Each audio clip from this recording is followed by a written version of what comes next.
Excellencies, ladies and gentlemen, dear friends. I'm really happy to be here. I've been to Buenos Aires several times and it's always a pleasure to come back. I always find very friendly people here. Gabriel is a friend of mine for many years and every time I come we meet. And we talk about democracy and the commitment that we all have. Our government, which is now 2 weeks before elections, so you can imagine. When it started, it declared that we would support the human rights around the world and we would uphold the legacy of Václav Havel, the first democratic president of Czechoslovakia, then Czechia, and also a political prisoner of the communist regime. We are very proud of him, and I have to say that we are proud of our current president as well, because he is trying to fill the shoes of Václav Havel. Obviously it's not easy, and I don't think anyone is able to do it, but the current president, Petr Pavel, is doing his best, and he's also in line with the government when it comes to support of human rights, rule of law, and well, it's not easy, you can imagine, you know it very well. The first time I came to Argentina was when we were writing a big project on democratic transitions. I was a director of an NGO back then, dealing with human rights, dealing with rule of law, and it was Gabriel and his friends and experts from Argentina who helped us to describe and to write about the transition here. We included another 12 countries, including Czechia, into a comparative study which brings the best of transitions around the world. And one of the things that it mentions is the importance of education and national memory, because if we don't remember about what happened in the past, we are destined to repeat it. Sure, because we can make the mistake of voting for the non-democratic countries again. And it's not very far. I mentioned the elections to 2 weeks' time in Czechia, and we have a very bad perspective of communists coming back to the parliament after some time outside. So, we're trying to promote democracy not only back home, but also in the world. The closest place, unfortunately, too close for us, where we're trying to fight for democracy together with you, and many of you, your countries are engaged. We're trying to help Ukraine to win over the non-democratic regime of Russia. The Russian aggression aimed not only against the people of Ukraine, but against the sovereignty, against the international law, UN Charter, against all of us. Very difficult. You know how Ukraine is struggling. We're doing our best to support it, and we will do our best together. All of you, ambassadors, you very well know what your countries are doing to help Ukraine, but it's not easy. It's not easy because Russia is stronger than Ukraine militarily, but it's also difficult because Russia is doing its best to win the information war. They're spreading misinformation not only in Europe, but in Africa, in Asia, here in Latin America, and that's why I'm happy that we will be hearing about the radio Izvestia Argentina, which is trying to spread the truth here among those who speak Russian. I hope we will win. There are other countries where we are struggling. Gabriel and I talked about Cuba many times. Cuba is also waiting for its democracy, for its rule of law.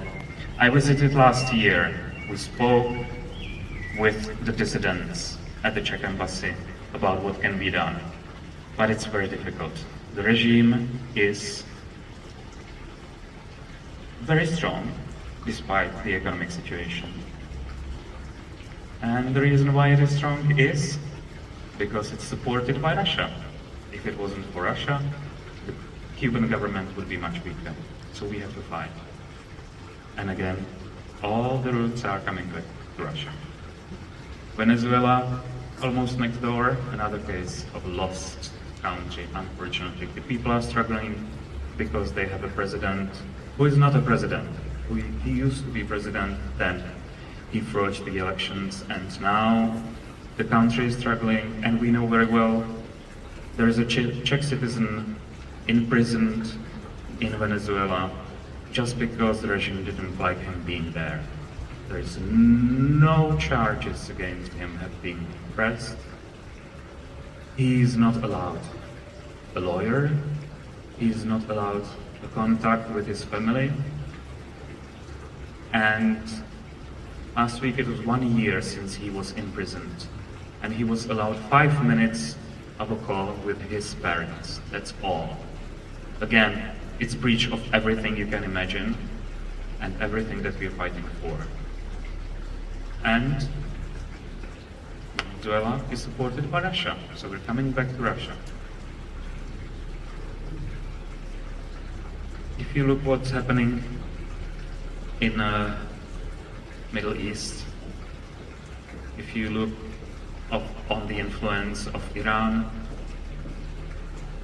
supporting terrorists, Hezbollah, Hamas, again, Iran is close allied of Russia.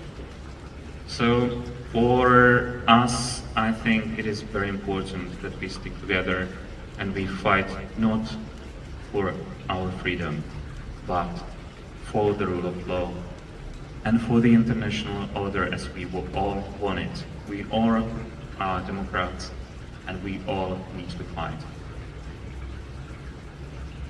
The reason why I'm here, well, obviously there are several reasons. Being a Deputy Minister of Foreign Affairs responsible for the economic and science diplomacy, I'm speaking about economic and science relations with my counterparts from the countries that were mentioned. But one of the reasons why I'm here is to talk about what's going on in Europe, about our position and how we can partner with democratic governments here in Latin America to make the world stronger, to make the world more democratic, to fight for human rights and rule of law. In 2 weeks in New York, leaders of the world will be coming together to speak about what we need to be doing for the future. But it will not be all about democracy. There will be representatives of non-democratic countries. We have to unite. Within this 1 week, there will be a meeting of EU and select countries, which I think is very important because we need those two regions to get together. There will be talks about what can be done for the future of the United Nations. The United Nations started 80 years ago to prevent another world war. But we're struggling. We have so many conflicts around the world that we need to reinvent United Nations. We need to change how it's working. We need to find a way how to be more efficient with funds that we have. And then, again, it will be much easier to fight for the human rights, to fight for the rule of law, to fight for democracy. So, it is a duty of all our countries to participate in this discussion.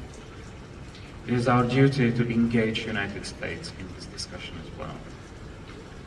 Democratic countries have to unite, they have to work together to make sure that no permanent member of the Security Council can breach the UN Charter in the future again. This is what we have to unite behind. This is what we have to fight for.